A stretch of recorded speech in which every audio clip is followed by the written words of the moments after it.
Best and worst case scenarios for newest New York Ranger Reilly Smith. Will he be the latest in a never-ending list of top-line right wingers, or will he find chemistry with Mika Zibanejad and Chris Kreider? Plus, Gabe Perreault and Drew Fortescue gear up for World Juniors.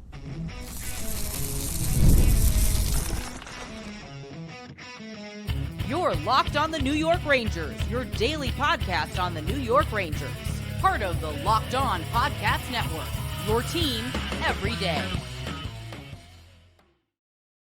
Welcome back, Blue Shirts fans, to episode number 1122 of the Locked On New York Rangers podcast. I'm your host, John Chick. Just want to thank you guys, as always, for making Locked On New York Rangers your first listen every day. We are free and available on all platforms, including YouTube. And today's episode of Locked On New York Rangers is brought to you by Game Time. Download the Game Time app, create an account, and use code LOCKEDONNHL for $20 off your first purchase. Terms apply. And we are, of course, part of the Locked On Podcast Network, your team every day. So gonna go ahead, continue onward here with our fun-filled offseason series, best and worst case scenarios for every single player on the New York Rangers. If you're new around here, it's just what it sounds like. Basically, we do this every offseason. We take a look at every single player on the Rangers and discuss what their best case scenarios are, what their worst case scenarios are, and just discuss every player exactly like that throughout the course of the offseason, sometimes even into the preseason as well. But we're going to continue rounding out the top line for the New York Rangers. We've already talked about Mika Zibanejad and Chris Kreider. You can go back and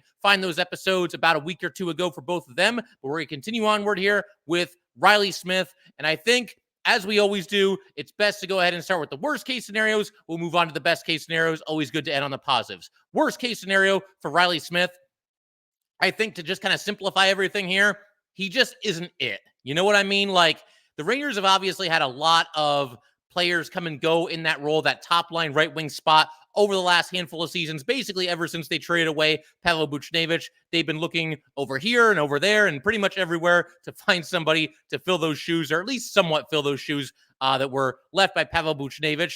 And Reilly Smith is probably going to be, I mean, you never know. They could go with Capo Caco on the top line to start the year, but I think it's probably going to be Reilly Smith. It looks like that's probably his job to lose, throughout training camp and the preseason and everything. And there's part of me that thinks that it could be more of the same as far as like a worst case scenario. You guys know, we've gone through the list before. They've had everybody. They bring in all these right wingers at every deadline or every offseason, whether it's, Frank Vatrano, Andrew Kopp, Patrick Kane, Vladimir Tarasenko, Jack Roslovic, Alex Wenberg, even in-house guys like Johnny Brodzinski and Jimmy Vesey. They've tried just about everybody in that spot, varying results, but none of them have really come all that close to Pavel Buchnevich. Maybe the one exception is Frank Vatrano, but obviously he was only here for that one half season a couple of years ago. I do believe the good news here is that Reilly Smith probably is a better player than all those players that I just mentioned, but there is that feeling, when the Rangers go out and they trade for Reilly Smith, when they bring him in, you kind of get that feeling of here we go again. It's another third line right wing type that we're now going to bring in and try to make into a top line right winger, or at least a top sixer, if you believe that this is now the number 2 line for the New York Rangers. That's all semantics. So the bottom line is, Smith, there's at least the possibility here that he becomes the latest, once again, in a long line of players that's come and gone over the last handful of seasons that has been kind of miscast as the right winger on the Mika Zibanejad, Chris Kreider line. We'll hope for better results this time around, but in a worst case scenario, that's how this thing plays out. I think also in a worst case scenario, that top line, again, we're going to assume for now that's going to be Kreider, Mika, and Smith. They just don't have the kind of thump that we're looking for. I was hoping when the Rangers were going out into free agency, and obviously, with Reilly Smith, they brought him in via trade. It wasn't free agency. But bottom line, there's a lot of players available around that time of the season when free agency begins, whether, they're free agents themselves or they're trade targets like Reilly Smith is. I just felt like there were other players that made a little bit more sense. If you wanted to really aim big, you could look at somebody like Tyler Bertuzzi, Tyler Toffoli. I was looking for somebody in that vein, somebody that has that combination of skill and grittiness. Now, I will admit, with Bertuzzi and with Toffoli, it was probably somewhat unrealistic when you look at how much money they got and how many years they got. Because as has been well documented on this podcast, the Rangers have a lot of work to do next offseason when it comes to re-signing some of their in-house guys. So I can understand not wanting to bring in one of those players for a lot of years and a lot of dollars. I get that. But you look around the NHL and you look at some other players that kind of fit that description a little bit. You get into that second tier of players that have a little bit of grit and a little bit of skill, those well-rounded players. And you look at guys like, a couple of names that I've thrown out there were Jason Zucker and Anthony Mantha. Both of those guys got one-year deals, and I feel like they would have just provided a little bit more thump, a little bit better forecheck than somebody like Reilly Smith. And I think in a worst-case scenario, we're left lamenting exactly that kind of a player. Not that Reilly Smith isn't a good player, not that he can't bring anything to the table. We know that he is, and he does. But I just feel like there's other guys with the skill set that would have meshed a little bit better with Mika and Kreider. But I would love to be proven wrong about this. Obviously, Reilly Smith is coming in. He's a skilled offensive player. He's somebody that comes up big in the playoffs. More on that in a little bit. But in a worst case scenario, he just doesn't fit the mold of the kind of player that the Rangers need to play on the right wing with Mika Zibanejad and Chris Kreider. And I think also in a worst case scenario, we find out at some point during the season, probably not right away, maybe like midway through the season or so, but we come to find out that Reilly Smith is basically just on the downturn of his career. Now, he's obviously not ancient. He's only 33 years old. But last year, of course, it was his first and only season with the Penguins. It was his second fewest points per game in any of the last 7 seasons. So that possibility at least exists. And maybe, the fact that he was new to Pittsburgh hurt his cause. But hey, he's new to the Rangers this year as well. So obviously we hope for better results from Reilly Smith with a new team than he got with the Pittsburgh Penguins last season. And look, again, 33 is not ancient, but once you get to be 33 years old in the NHL, you're kind of getting into the back nine, the second half of your career. So it's at least possible that Reilly Smith is slowing down a little bit. And I think in a worst case scenario, we come to find out that that is indeed the case with Reilly Smith next season. But listen, I've been lukewarm on this whole trade to begin with. Ever since it happened, I recognize the fact that Reilly Smith is a good player. I just feel like there's other players that would have brought maybe a little bit better, not even better, just a little bit more of a needed skill set to the New York Rangers. There were other players that could give the Rangers what they need a little bit better than Reilly Smith likely will. But you know what? It's not all doom and gloom. As I talked about, Reilly Smith is a very talented player, former Stanley Cup champion, a guy who's accomplished a lot in the NHL. And in just a second, we're going to turn our attention to the other side of the coin, the best case scenarios for Reilly Smith going into this upcoming season. And then at the end of today's episode, we're going to go ahead and take a quick look at the summer showcase portion of the World Juniors that just occurred, last week, and Rangers represented there. Gabe Perreault was there, Drew Fortescue, and Emery was there as well. So we're going to go ahead and do all that fun stuff in just a second. All right, we just want to take a minute to let everybody know that today's episode of Locked On New York Rangers is brought to you by Indeed. We are driven by the search for better. But when it comes to hiring, the best way to search for a candidate isn't to search at all. Don't search, match with Indeed. If you need to hire, you need Indeed. Indeed is your matching and hiring platform with over 350 million global monthly visitors, according to Indeed data, and a matching engine that helps you find quality candidates fast. Ditch the busy work. Use Indeed for scheduling, screening, and messaging so you can connect with candidates faster. And Indeed doesn't just help you hire faster. 93% of employers agree that Indeed delivers the highest quality matches compared to other job sites, according to a recent Indeed survey. And listeners of this show will get a $75 sponsored job credit to get your jobs more visibility at Indeed.com/lockedon. Just go to Indeed.com/lockedon right now and support our show by saying you heard about Indeed on this podcast. Indeed.com/lockedon. Terms and conditions apply.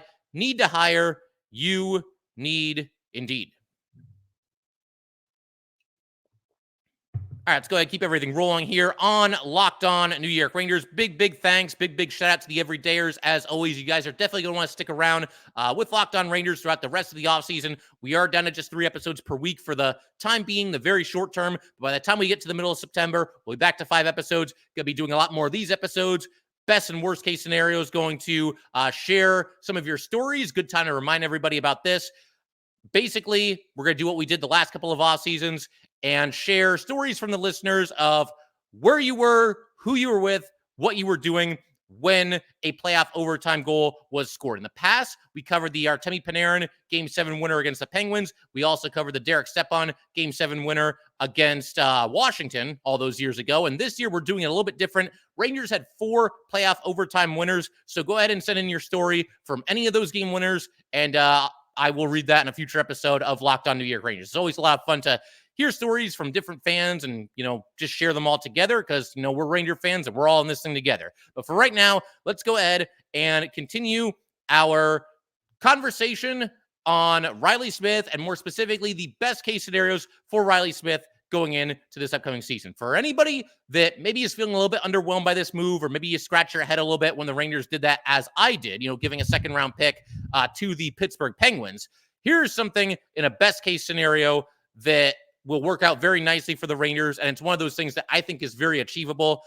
In a best case scenario, Reilly Smith is an upgrade on Jack Roslovic. I don't think that's any, enormous bar to clear. And I don't want to completely diss Roslovic here because it's not like he can do a couple of things here and there to help the Rangers out at least a little bit. But I'm going to go out on a limb here and say that I don't think Jack Roslovic is going to be at or near the top of the list for Ranger fans as far as everybody's all-time favorite rental that they picked up at the trade deadline. And obviously, Roslovic has now moved on. But Smith, he doesn't have to come in here and set the world on fire. He doesn't have to be the best player on the Rangers. Bottom line, if he's better than Jack Roslovic, then I think in a way we've already won because this Ranger team that they've brought back for this upcoming season is quite similar to the team that they ran out there last season, or at least toward the end of last season. There were a couple of different, changes around the lineup, a little bit of tinkering. Obviously, you've got Barclay Goodrow being replaced by Sam Carrick.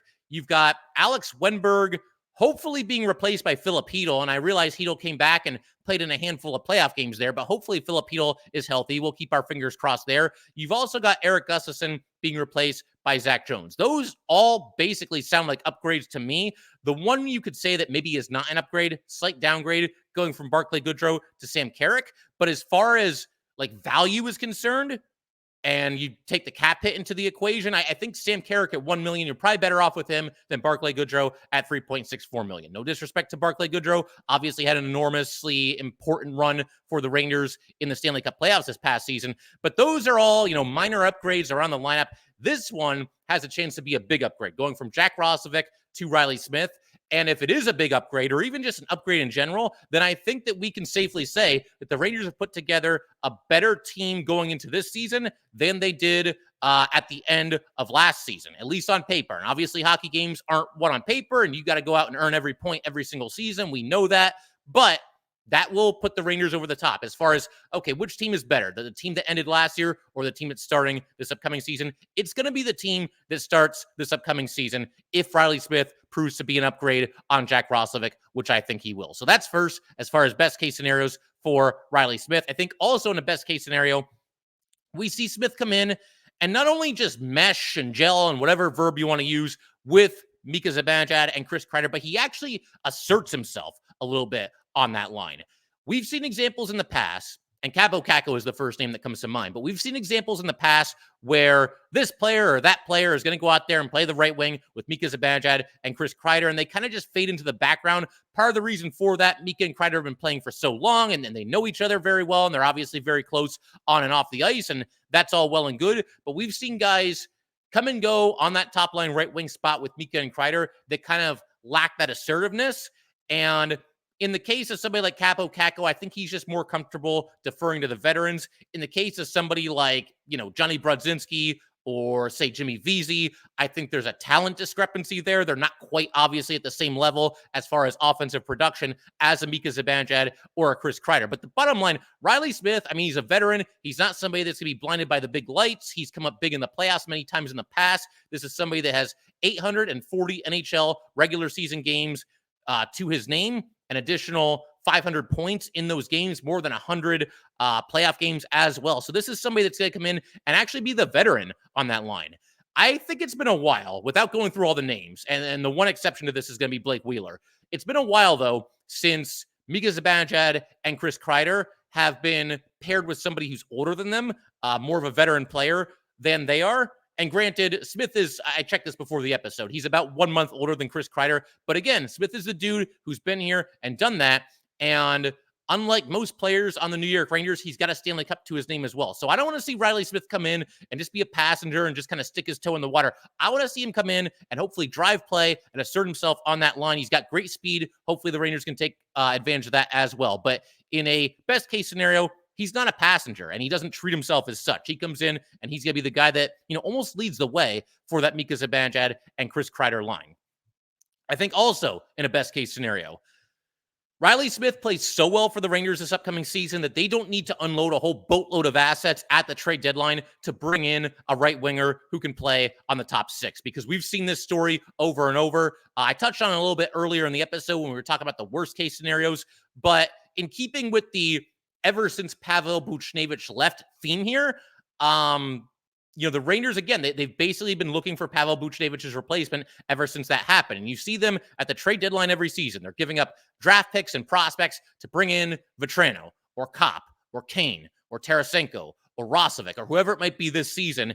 And I'm not against teams, whether it's the Rangers or anybody else. If you're a Stanley Cup contender, I think you owe it to yourself to maybe move on from some prospects and or draft picks to fortify your team at the trade deadline, make them as good as possible, and give yourself as good of a chance as you possibly can to win the Stanley Cup. But in a best case scenario, Smith, again, he plays so well and meshes so well with Mika and Kreider that they don't need to do that. They don't need to give away a second-round pick and this prospect and maybe even a first-round pick to go out and get this guy or that guy for likely only half of a season. Frank Vetrano's name is inevitably going to come up again. He's going into the last season of his contract with the Ducks. So, if the Rangers need an upgrade there, expect his name to come up, but he's obviously not going to come cheap. And again, I do think the Rangers this year at the trade deadline, just like they've done the last couple of years, assuming they're in contention, which I think they will be, they should go out and add to this team. But again, Smith, he alleviates that concern. He fortifies himself as a top-line right winger in your lineup, and you're in a situation, if you're the Rangers, where you don't need to sell everything to go out and get this guy or that guy for half of a season. That's a best-case scenario for Reilly Smith. I think also in a best-case scenario for Smith, he's motivated in a contract season because he's going into the last year of his deal. And look, he's coming off of what can only be considered a down season with the Pittsburgh Penguins, especially by the standards that he's set for himself over his career in the NHL. And he's in the final year of his deal. So if he has another down season with the Rangers, that's going to be two straight, down seasons, not terrible seasons, but down seasons for Reilly Smith. And he's coming off of that, going into his age 34 season. And he's an unrestricted free agent coming off of two, again, subpar seasons. He doesn't want that. And certainly the Rangers don't want that, because the Rangers want to get everything they can get out of Smith for what, in all likelihood, will be his final, or rather his only season with the New York Rangers. And, the question that comes up, obviously, he's going to be 34 next offseason. How much longer does Reilly Smith want to keep playing? I don't know that for sure, but very unlikely it would seem that he would be done after this upcoming campaign with the Rangers. And as I touched on just a second ago, I do think that he's very likely going to be one and done with the Rangers. Never say never. They could do a new deal with Reilly Smith at the end of this season, but when you look at all those free agents that they have, unrestricted and restricted, whether it's Igor, Lafreniere, Kakko, Miller, Lindgren. I mean, there's a lot of guys there, and it feels like Reilly Smith isn't going to be too high on the list of priorities going into next offseason. So if Reilly Smith, you got to figure the motivation's going to be there. He's going to want to create as good of a market for himself as he can going into next offseason when, once again, he will be 34 years old. I mean, imagine he comes here to the Rangers, kills it with Mika and Kreider. The Rangers go all the way. They win the Stanley Cup, and Reilly Smith is coming off of that kind of a season. He's going to have a lot of suitors in the offseason. So you got to figure Smith, as is the case with most players, not even just in hockey, but really across all sports, when you're going into the final year of your deal, you're going to be highly, highly motivated to put up a good season, get yourself a nice deal when it comes to free agency. And, forget about the money. Hey, how about just winning a second Stanley Cup? I'm sure Reilly Smith would like that as well. And then one more here, as far as best case scenarios are concerned, he continues to be a big-time playoff performer. For Reilly Smith's career in the playoffs, 106 Stanley Cup playoff games, 26 goals, 53 assists, 79 points. That's 0.75 points per game for his career in the Stanley Cup playoffs, as opposed to just 0.61 points per game in the regular season. That might not sound like that much, but when you're dealing with this many games, that's a pretty significant uptick in offensive production when it comes to the playoffs. So in a best case scenario, obviously he continues to do that for the New York Rangers in this upcoming season. And he was big in both of Vegas's runs to the Stanley Cup finals.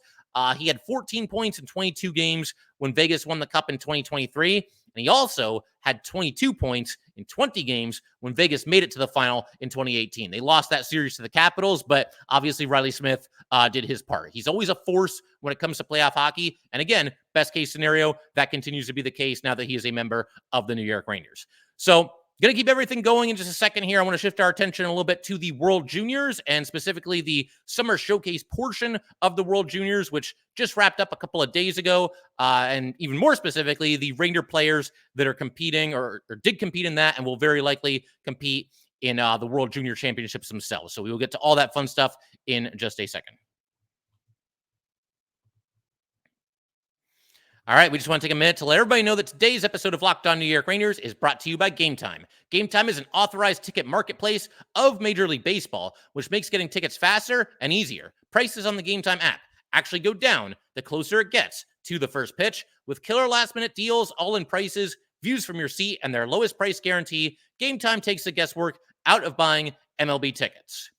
Save up to 60% off buying last minute for sports, concerts, comedy, theater, etc. Save even more with exclusive in-app deals on select seats ahead of the game or the event. Save even more when you choose a section and let Game Time choose the seats. Take the guesswork out of buying MLB tickets with Game Time. Download the Game Time app, create an account, and use code LOCKEDONNHL for $20 off your first purchase. Terms apply. Again, create an account and redeem code LOCKEDONNHL for $20 off. Download Game Time today. Last minute tickets. Lowest price, guaranteed. All right, let's go ahead and keep everything rolling here on Locked On New York Rangers. Figure we can go ahead and conclude today's episode by taking a look at the recently completed Summer Showcase portion of the World Juniors, and more specifically, what the New York Ranger prospects did in said tournament and what their status is as far as going forward to the World Junior Championships themselves. So this occurred between July 28th and August 3rd, and this was, of course, during my brief break from Locked On New York Rangers. Just took a week off last week, but basically, for everybody that's unfamiliar with this, it's basically a prelude and in some cases a tryout for these players to make their respective World Juniors teams. There were 9 games total that were played. It was basically just a round-robin kind of a deal. United States, Canada, Finland, and Sweden all participated. United States and Canada each split their roster into basically 2 different teams for portions of the tournament, obviously trying to figure out, who's going to make the team and making sure everybody, gets a fair amount of ice time to stake their claim. But as far as the Rangers participating in the Summer Showcase, they were all on the United States. There were 3 players. You had Gabe Perreault and Drew Fortescue. Both of them played in the World Juniors last year and obviously made big contributions to the United States winning the gold medal during the last run. And side note there, United States is looking for its first ever back-to-back gold medals in the history of the World Juniors tournament. And also, during the Summer Showcase, in addition to Perreault and Fortescue, this year's first-rounder, defenseman E.J. Emery, he was there as well. Not sure if he'll make the team, for this upcoming World Juniors tournament, but you got to figure for sure Perreault and Fortescue, after strong showings last year, the 2 of them will certainly be back. Perreault, for anybody that needs a refresher as far as what happened in last year's World Juniors, Perreault ended up with 3 goals and 7 assists in just 7 games, and obviously had a big hand in helping the United States win the gold medal at last year's tournament. And in this year's Summer Showcase, the one that just concluded about a week ago, he also had a 2-goal game during a 7-2 win over Sweden. Drew Fortescue, he was in a top 4 role for Team USA at last year's World Juniors. He also had a goal and 3 assists in those 7 games, and obviously played a fairly significant role in helping the United States win the gold. As far as the Summer Showcase is concerned, I'm not seeing any Rangers listed for Canada or Sweden or Finland. So as of now, and we don't know as far as the other countries, which Ranger prospects might end up playing for them. We'll have to just wait and see. But as of right now, it looks like it could be as few as just, Fortescue and Perreault playing in the World Juniors for the Rangers, but we'll wait and see. Obviously, the rosters have not been finalized yet. And so when that happens, we'll break down the rosters and talk about all the players from the Rangers playing in the World Juniors tournament. The only other bit of news as far as the Summer Showcase is concerned, there's not really like a champion or a winner of the whole thing. It's basically just a round-robin exhibition. For what it's worth, though, some excitement in the final game. They saved United States versus Canada for the last game of the round-robin, and the U.S. beat Canada 5-4 in a 6-round shootout. So game on. I'm sure those teams will probably cross paths during the World Juniors at some point, and always a battle. And I can't wait to watch that tournament, which will be occurring at the end of December, going into the beginning of January. Another little bit of news here before we call it a day. The Hartford Wolfpack have re-signed 23-year-old Blade Jenkins to a 1-year contract. This also occurred while I was taking my 1-week break. And let me just say right off the top here, we'll discuss the X's and O's in just a second here. Is there much better of a hockey name than that for literally anybody? Blade Jenkins. That is awesome. That's a great name. Jenkins is a left winger and a center, 6'2", 198 pounds. He is a lefty shot. He was selected by the Islanders in the 5th round of the 2018 NHL draft. He went number 134 overall, has yet to play a single game in the NHL. Last season, he spent 56 games with the ECHL's Worcester Railers. During those 56 games, he had 55 points. He then also played 13 games with the Wolfpack last season, had 2 goals and 1 assist. He was an even plus minus. And then also 5 playoff games with the Wolfpack. No points in those 5 games and was a -3. And if you look at his career in the AHL, and once again, he has never played in the NHL, so we've got that established. His career in the AHL, not really a lot of scoring. 102 games, 12 goals, 11 assists, 23 points. Also, no points in 6 career AHL playoff games. He has scored at other times in his hockey career. I mean, that's typically how it goes with players. Obviously anybody that gets drafted or whatnot is producing at least somewhat offensively, assuming that they're a forward. But for what it's worth, he was a member of the first team all-rookie team in the OHL back when he played in the OHL. He flirted with point per game status in the OHL during his time there, certainly his last 2 seasons there for sure. If we combine his last 2 seasons in the ECHL, all of those games put together, he put up 78 points in 77 games. Unfortunately, though, none of that seems to have transitioned to the AHL. He's able to score. He was able to score in the OHL. He was able to score in the ECHL even last season. In the AHL, not so much. So I look at this signing, and it's very likely just organizational depth and somebody that can basically just, fill a spot on the Hartford Wolfpack roster. If he opens with them, he could also open the ECHL. We'll see how that goes there. You got to figure there's other guys ahead of Jenkins as far as a potential in-season call-up to the New York Rangers from the Hartford Wolfpack. He can change that narrative a little bit if he plays a little bit better, produces a little bit more offensively. But for the time being, this feels very much like a depth move for the New York Rangers. But we'll obviously keep track of Jenkins as we do all the players in the Ranger pipeline, whether they're, career journeymen or can't miss prospects like Brennan Othman, Adam Sikora, Gabe Perreault, whoever it might be. We keep an eye on those guys all throughout the season, and we'll obviously continue to do that going forward. Figure we could pretty much call it there for today. One last call here for your best overtime playoff game-winning goal stories. Where were you? Who were you with? How did you react during any of the Ranger 4 playoff overtime wins from this past postseason? Definitely looking forward to hearing some of those stories and sharing them on a future episode of Locked On New York Rangers. And the other little thing I wanted to mention here, definitely time to secure your place in the Locked On New York Rangers Fantasy League. We do a 20-team league every season. We're giving everybody that played last year the first crack to get back in. So if you played last year, you went back in, just let me know by DMing me, emailing me, whatever you got to do. If you did not play last year, do the same thing. We'll save your place in line. And once we don't hear back from, a certain amount of players from last year, we'll open it up to some new players from this year and just have some fun. It's always a good time, talking fantasy hockey smack and just talking Ranger hockey. It's a good time. And it's going to be our 5th year of doing this, and definitely looking forward to that. We'll set a draft date at some point in the near future. But figure we can call it there. Once again, if you guys would like to get in touch with this podcast, please send an email to lockedonnyrangers@gmail.com. Once again, that is lockedonnyrangers@gmail.com. Definitely give us a follow on Twitter as well, @LO_NY_Rangers. Once again, that is @LO_NY_Rangers. And definitely subscribe to Locked On New York Rangers YouTube channel. Thanks again, guys. I will see you next time.